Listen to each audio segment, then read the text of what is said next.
Welcome, welcome, one and all, and hopefully you're enjoying Chapter 5 of AP Stats.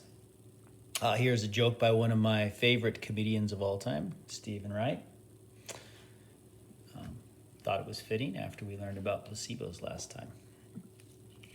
All right, so today, our lesson is how do you simulate an experiment? We've been talking about designing experiments, and there are times when we have issues with actually carrying out an experiment. It could be it's too costly. It could be there aren't enough subjects. It could be there's ethical reasons, etc., and so forth. So sometimes rather than actually carrying out an experiment, we can get at the potential outcomes through methods of simulation. For some reason, every year my students mispronounce that word, simulate. Okay, here is the idea of a simulation. We're going to come up with a model that will accurately reflect the outcomes of the experiment. And then we'll use that model to basically run a simulated experiment without actually, giving out drugs or testing anything. So, for example, I'll give you a very simple one. Let's say I want to simulate flipping a coin, but I don't have a coin with me. Okay, well, real simple. If I had my graphing calculator with me, I could do something like this. Go to the math menu, go to probability, and I could say, give me a random integer from 0 to 1, inclusive. When I hit enter, I could call 0 heads, 1 tails. And just like that, oh, I got tails. Oh, I got heads. Oh, I got heads again. Got tails, right? And I can just keep hitting enter, and I am now simulating the toss of a coin. I'm not actually tossing a coin, but this works just as well to get the results of a coin toss. Okay, so that's why it's called a simulation. I didn't actually do it. I came up with another way of doing something that's going to give me the same, not the same results every time, right? They have the same probability of occurring. And that's why we're doing this right now. Chapter 6 all about probability. So that's what a simulation is. And warning, for some reason, my students struggle with simulation. So you might want to spend some extra time on reading this lesson and on the extra problems available in the book, as well as checking out StatTrack and other websites for extra practice if you're struggling with simulation. All right, so here's the steps. When you're told to conduct a simulation, step 1 is you need to describe what is it that you're simulating. So for example, I'm simulating the toss of a fair coin. State the assumptions you're making. So the assumption I would make for tossing a fair coin is that heads and tails are both equally likely. Hence the word fair, right? Then I would assign digits to represent the outcome. So assign 0 for heads, 1 for tails. Okay. And then I would simulate many repetitions. And then after I've simulated and collected all my data, I would state my conclusions. It's that simple. Obviously, flipping a coin, not that complicated, but we'll get into some that are a little more complicated. So let's try a problem here. Let's say 80% of the university students are in favor of abolishing evening exams, so getting rid of evening exams. You're going to go ask 10 students at random. What's the likelihood all 10 that you question say, yeah, I'm in favor of abolishing evening exams? Okay, so this is basically a straight probability question, and you could go out and just keep asking 10 random students over and over and over and over again and keep track of your results, and eventually you would come up with something that's pretty close to the theoretical chances of this happening, but that would take a lot of time and effort. Okay, it's easier to do this. Well, the easiest way to do this is with what we call a classical approach, but we'll learn that in Chapter 6. So right now, the way we're going to do it, rather than actually asking people, we're going to simulate this. Okay, so we're going to simulate it, and I'm going to walk you through the steps. Okay. So I guess we should actually, looks like I didn't walk you through every step. So let's start by describing what it is that I'm going to be simulating. So I will be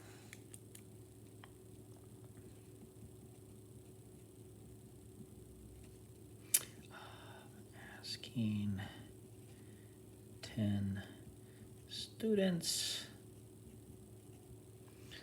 at random if they are in favor of abolishing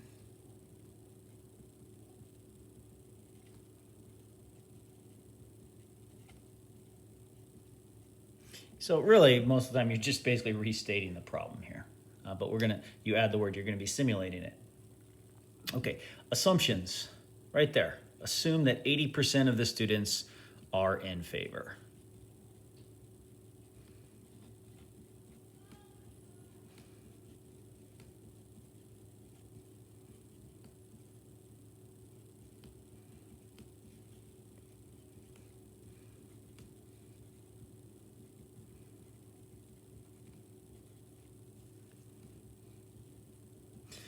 Okay.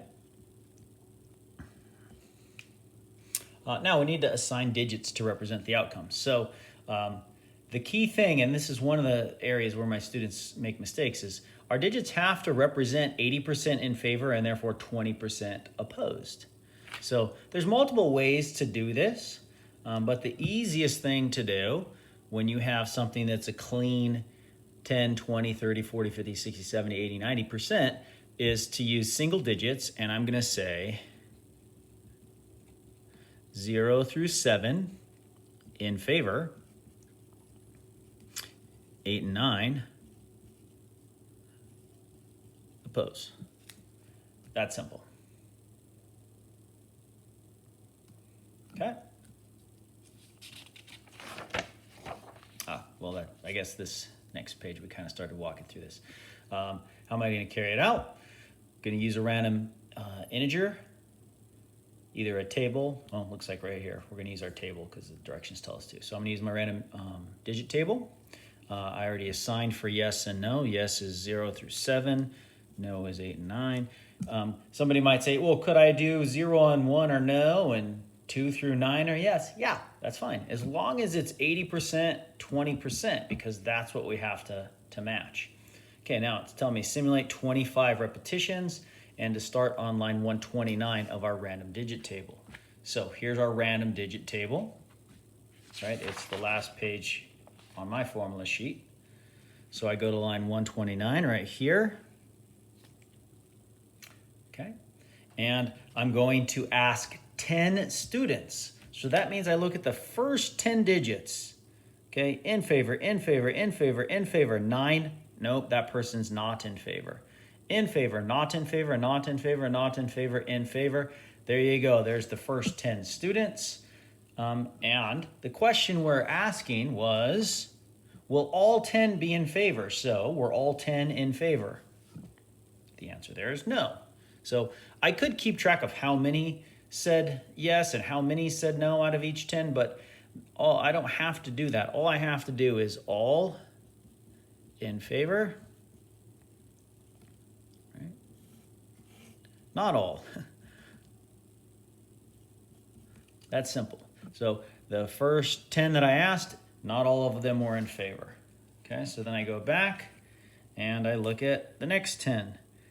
Okay, as soon as I see an 8 or a 9, I go, okay, I have 1, 2, 3, 4 people out of that 10 that aren't in favor. So that's not all. Okay, then the next 10, nope. I had 2 of those right? Those 2 8s. So not all. Okay, the next 10, I had 1, again, 2 that weren't in favor. So that's not all. Okay, now I'm down to line 130 because I ran out of digits on 129. So you just read this like a book and you just keep going. So the next 10, oh, same thing. I have 2 people there and there that weren't in favor. And again, 2 people that weren't in favor.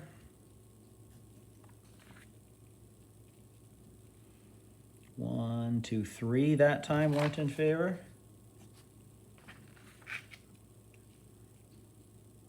2. And now I'm on to line 131. Hey, look. Everybody said, yeah, I'm in favor. So we finally got 1 there. Everyone was in favor. Okay, 3 said no. 2 said no.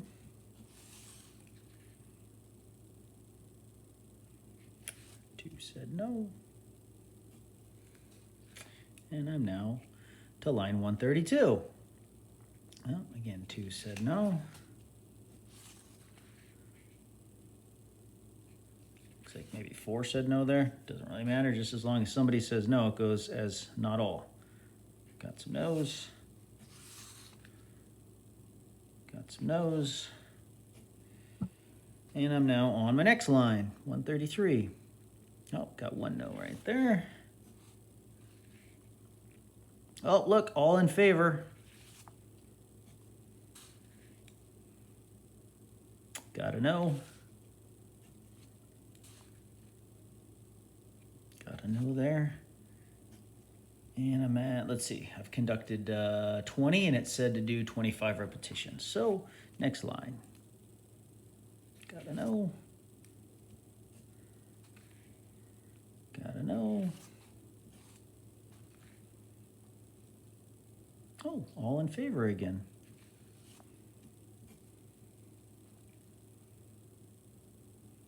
Got another no. And 1 more to go. And I got a no. Okay, there we go. We've now simulated 25 repetitions. So again, make sure you understand what 1 repetition entails. In this case, 1 repetition entails asking 10 students. So in other words, for my simulation, 1 repetition is looking at 10 random digits. That's 1 repetition. So then I had to do it 25 times. And only 3 out of those 25 times did all of the 10 students say, yeah, let's abolish evening exams. Okay? So the answer, based on my simulation, is that the probability that all 10 favor was 3 out of 25 repetitions. Or in other words, 12% chance. Okay? Now, is this perfectly accurate? Well, in Chapter 6, we'll learn how to calculate this with a classical approach, a theoretical approach, and we can find out if it's perfectly accurate or not. Okay? If just for fun right now, if you did want to do this, it's pretty simple. It's 0.8 or 80% chance raised to the 10th power. That's how you would do this theoretically. So let's just see how we compare.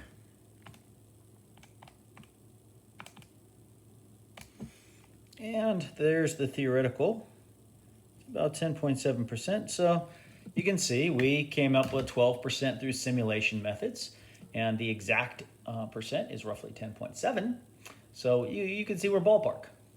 Now, what if I wanted more accuracy than this? Using, again, simulation methods, not the calculation. Okay.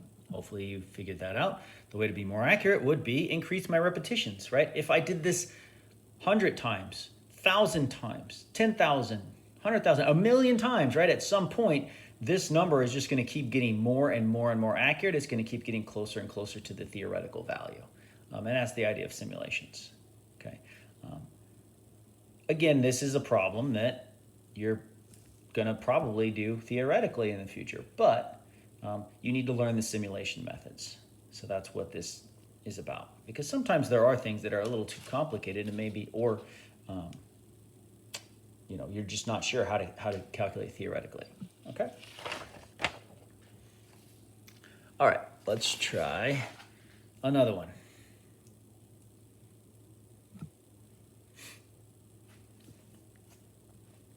All right, so one night, hospital, 4 women come in and have babies. And their names are Harry Hart, Claude Clubb, Donnie Diamond, and Sam Spade. Now, as a very sick joke, the hospital staff decides to return the babies to the mothers randomly. Of course, this would be completely unethical, and that's why we can only simulate it. We can't actually do this. Well, not legally, at least. Just an aside, they used to hand babies back incorrectly from time to time because if you've ever actually been in a hospital looking at newborns, they all look a lot alike. So nowadays they actually put tags around the wrist or ankle identifying the child and the mother. And anytime the child comes out of the room and then they bring the child back, they double check those tags and make sure the numbers match up so they get the right baby. All right, so how can I conduct this simulation? Well, one simple thing to do is you could just, again, you should write out state the problem, describe what you're doing. Now, right, you're randomly passing back 4 children to 4 mothers, but I'm gonna skip that and just get right into it. So what I'm gonna do is I'm gonna say the first baby passed back will go to Mrs. Spade. So the first baby will go to Mrs. Spade. Okay. And then my second is going to go to, how about Mrs. Hart. The third will go to Mrs. Clubb. And the fourth and final child will go to Mrs. Diamond.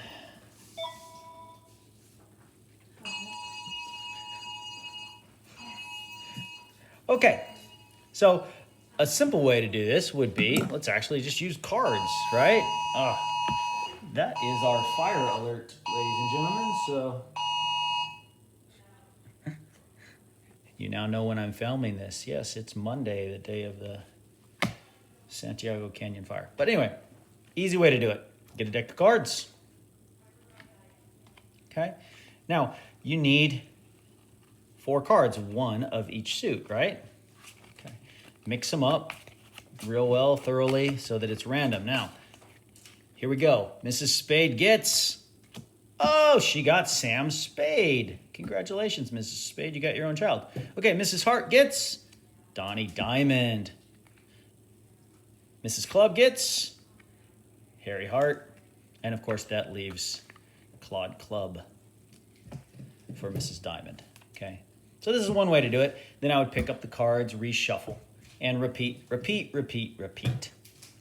Now, here's a question for you. How come I didn't use the whole deck of cards, right? Why didn't I take the whole deck and just deal 4 cards out?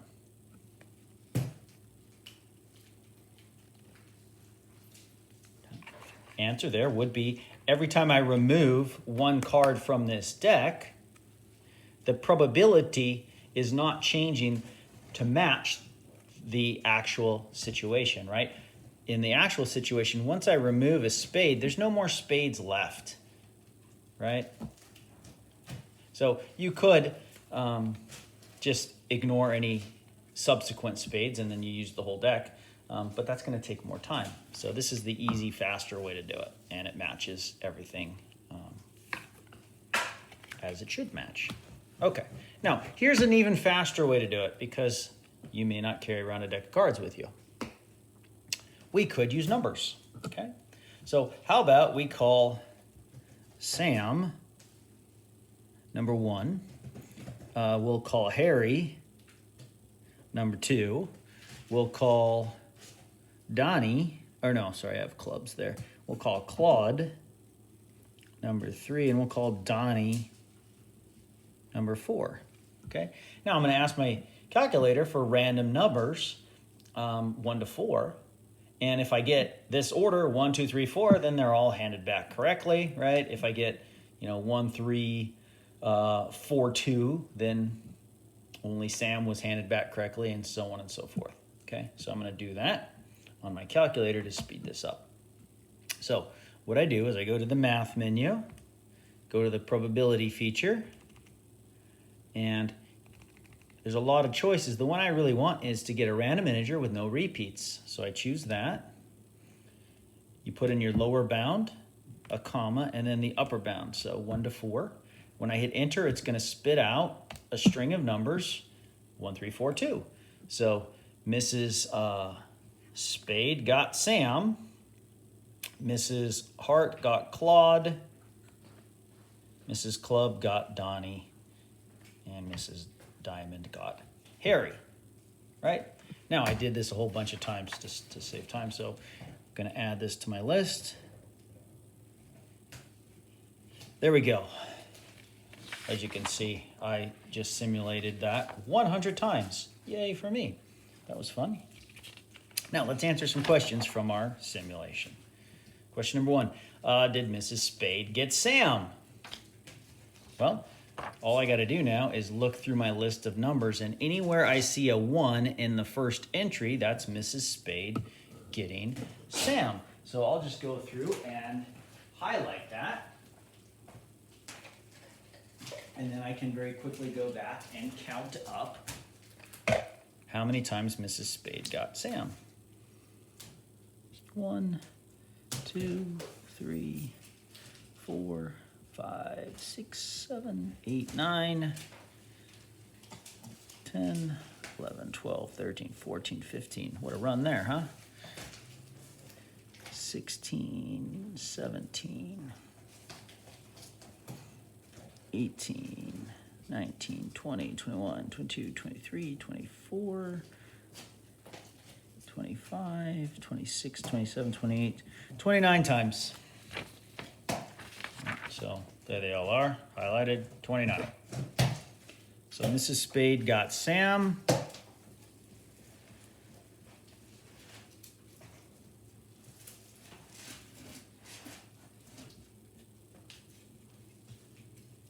%29 of the time.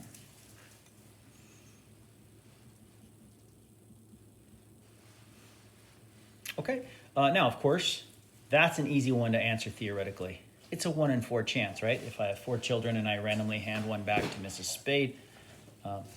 So 25% is the theoretical. We got 29 from our simulation. All right, next question. Did all the mothers get the wrong baby? And then I'm going to look at the bottom question. How many babies were returned to the correct parents? So I'm actually going to start highlighting all these, and then we'll be able to answer that really easily. So just go through, and anytime you see a 2 in the second digit, that's a correct child, right?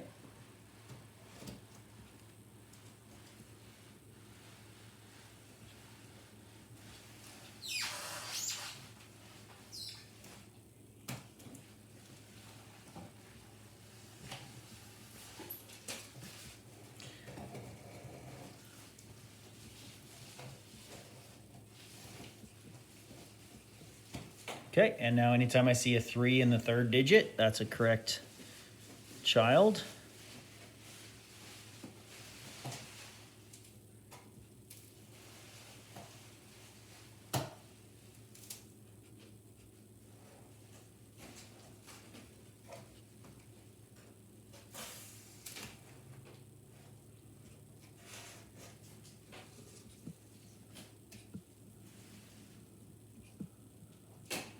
And lastly, anytime I see a 4 in the last position, correctly handed back child.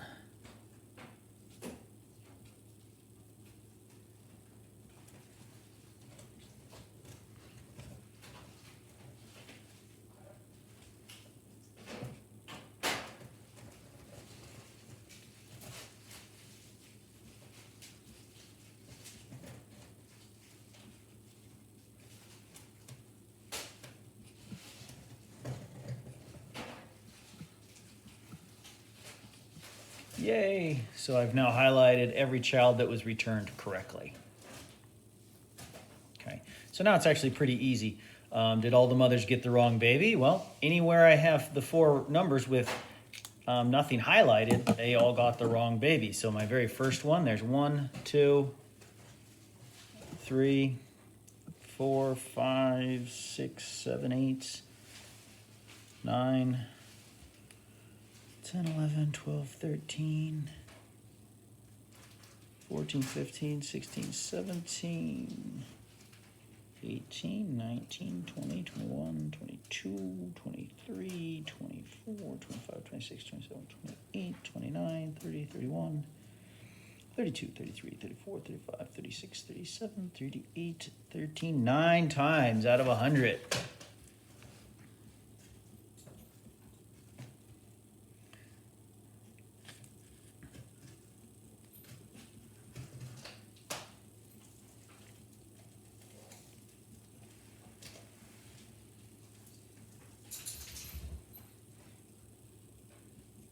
Okay, again, we could calculate that theoretically if we wanted to. It's a little bit more challenging than the last one, but I'll save it for those types of calculations for chapter 6. Okay, last question. How many babies were returned to the correct parents? Now you got to just go through and count up every highlighted number, right? So let's see. 4, 5, 6, 7, 8, 9, 10, 11, 12, 13,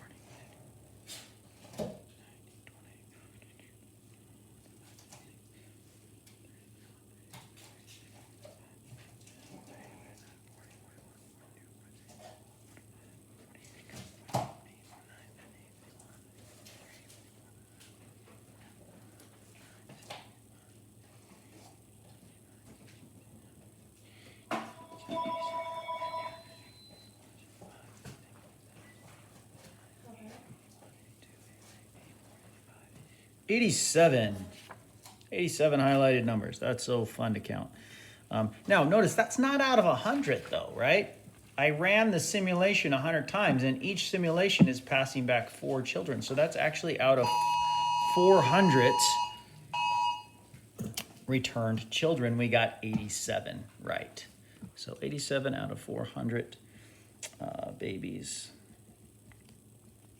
were returned correctly. Okay. Notice we could ask all kinds of other questions here, right? We could say, you know, what are the chances that all babies were returned to the correct parents? And then you would just count up all of the 1, 2, 3, 4s in your list and so on. So hopefully that makes sense. I think the hard part is setting something up that actually does the simulation, and then it's tedious, but the counting is not all that hard. Okay, let's try another one. All right, so let's say you're a basketball fan, you're watching a basketball game, end of the season's rolling around, important game on the line, a player shoots 5 free throws, but she misses 3 of those 5. Does that mean the pressure got to the player and the player choked? That's a sports expression, choking. It's not she was eating a chicken wing on the basketball court and got it lodged in her throat. Choking means you underperformed due to pressure. So there's our question. Now, the reason I have this in here is because the 78% number, a little trickier to assign digits. Again, I'm going to skip the state the problem, right?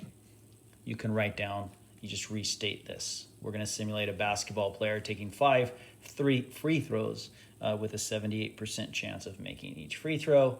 The assumption is she will make 78% of the free throws and that each free throw is independent. All right, let's just jump straight to assigning digits. So since this is a 78%, the only way to get at it is with a 2-digit assignment system. So I'm going to do 00 through 77. That's a make. 78 through 99 is a miss. That's simple. Okay. Are there other ways to do it? Sure, but that needs to be exactly 78%. Okay, so you can't do this with a single-digit assignment because you could only get at 80%, which is not 78%. So you will be marked wrong if you do it that way. Okay, so now I got to shoot 5 free throws. All right, here, it's okay to have repeats. As a matter of fact, it would be wrong if you didn't have repeats, because as you removed numbers from the list, the next free throw would no longer be independent, right? It would no longer be a 78% chance. So on this one, we don't want random integer no repeat. We want to do a normal old random integer. 0 through 99. Now, of course, you could use your table of random digits, and that's how I'm going to ask you to do it on the test, because that way I know what numbers you have in front of you. But here's how we could do it. And there's the first shot. Hey, she missed the first shot. There's the second shot. She made it, so on and so forth. But it's a faster way to do this. I'll show you. If I add one more comma and then put the number 5, now it's going to give me 5 numbers at a time. And I can go, there's one miss, so on and so forth. Now, the question is, she missed 3 of them. So how often is she going to miss 3 or more, right? If she misses 3 or more all the time, well, or with high frequency, then you would not chalk it up to choking. You'd say, yeah, it happens fairly regularly. But if she misses 3 or more of them very rarely, then you'd say, well, maybe she did choke due to the pressure. So that's what I'm going to keep track of. Miss 3 or more versus not. Okay, so here's my first try. She only missed 1, so she didn't miss 3 or more. And then I'm going to continue. She only missed 1. Missed 1 again. Missed 0. Missed 0. Missed 1, 2, but not 3 or more. Okay, and I just continue doing this. Again, the more times you do it, the more accurate results you'll have. I missed 2 there. Oh, there it is, missed 3 or more. Missed 2.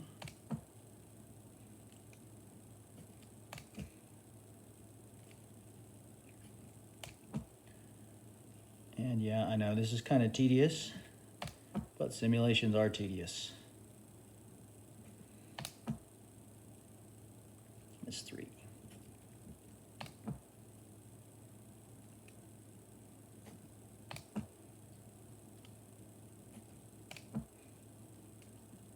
Okay, so normally I'm going to tell you how many times to do this simulation. Let's see, that's 20. I'll stop there. 20. Okay, so it appears that she has about a 2 out of 20 chance of doing this poorly. Okay, so that's a 10% chance. So you have to say, is a 10% chance choking, or does that happen frequently enough to chalk it up to just one of those 1 in 10 chances of missing 3 out of 5 for this player? Okay. We'll talk a lot more about that in a future chapter, but typically we say if something occurs less than 5% of the time by random chance, then we would chalk that up to out of the ordinary. And if something occurs more than 5% of the time due to random chance, we say, oh, it's probably just random chance. But we'll talk a lot more about that in the future. All right, last problem. Let's say a family has 5 children. What are the expected values, or in other words, relative frequencies, for the various outcomes, all the way from 0 up to having 5 girls in the family? So here we go, 0, 1, 2, 3, 4, 5. And again, I'm skipping the part you should write. We're going to be simulating a family having 5 children. We're going to assign, how about 0s and 1s, right? Assign 0 as a boy and 1 is a girl. Okay. And assume each one's equally likely, even though it actually isn't. Okay. And here again, this would be an instance where repeated numbers make sense. You need repeated numbers. So we would do our random integer. or use a table of random digits. And that, in the case of a table of random digits, you might do 0 to 4, 5 to 9, or you might do evens and odds. That way you're not having to throw out a bunch of digits and make it even more tedious. And there we go. So my first try, I got 3 girls. And second time, we got 2 girls. Third time, we got 3. Oh, all 5. 3, 2, 2, 1, 3, 0.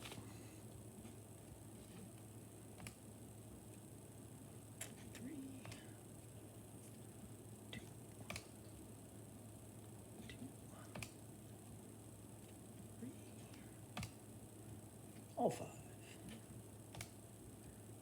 4.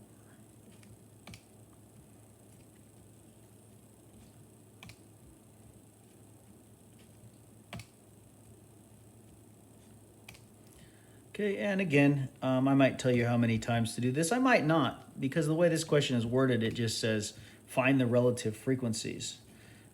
Or in other words, the distribution of families. Like, what are the different outcomes? How likely are all of the different outcomes here when you have 5 children?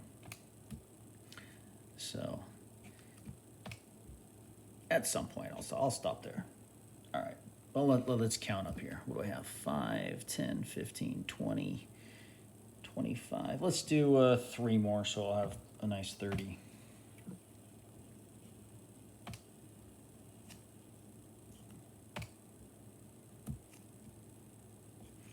There. Okay, so I think that's 30. All right, so the relative frequencies: 0 girls, 1 out of 30. 1 girl, 4 out of 30. 2 girls, 11 out of 30. 3 girls, 8 out of 30. 4 girls are 4 out of 30. And all 5 girls, 2 out of 30. Okay. Now, obviously, you should realize that these outcomes right here, all or none, should be equally likely. 1 and 4 should be equally likely. 2 and 3 should be equally likely. We didn't get there yet. I only did it 30 times. Again, if we did it thousands or millions of times, we could be much more accurate. But that's the process, and that's really the key. I'm not going to ask you to do it 1,000 times on the test. We don't have time for that. I just want to see that you know the process and can set it up right. And there you go. So that's how we do simulations. Hopefully that made sense, and that ends the chapter. So we are now done with chapter 5. Moving on will be probability next. Thanks for watching.